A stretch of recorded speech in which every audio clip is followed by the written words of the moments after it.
大家好，我是夏妈。今天呢，分享一个酸菜包子的做法，冬天如何发面以及酸菜的做法，我都会详细讲解。喜欢呢，大家可以试一下。冬天发面一定要提前把酵母化开，再分次倒入面粉里面，比例我会打在字幕上面，再给它揉成面团，放到温暖的地方发酵2倍大小。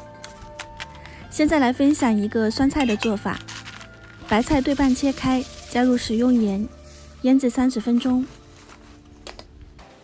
稍微腌软后放到罐子里面，表面撒多一点食用盐，倒入凉白开，密封储存1个月左右就可以陆续使用。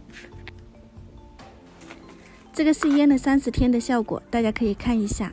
中途呢，我已经吃了几顿，用来炖大骨头。自己做的酸菜比外面卖的要好很多，给它切成细丝，再用清水洗一下，攥干水分。剁肉末的时候可以加一点食用盐、胡椒粉、姜粉，再加一些葱花、生抽、蚝油、老抽，给它搅拌均匀，腌制30分钟。这里我是放在电热毯上面发酵的，发了大概30分钟就可以了。撒一点干粉，揉搓里面的气体，再给它搓成长条，切成大小均匀的面剂，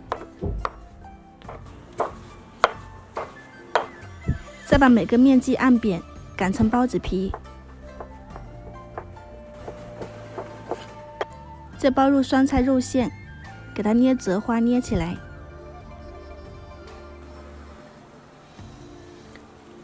全部包好后，2次发酵30分钟。现在已经发酵好，体积变大，冷水下锅，中火蒸20分钟。蒸好后关火焖3到5分钟，再切开盖子。这样的话呢，蒸出来的包子就不会塌陷。松软白皙的酸菜肉包子就做好了，希望大家喜欢。这个用来当早餐特别的好。今天的分享就到这里，我是夏妈，我们下期再见。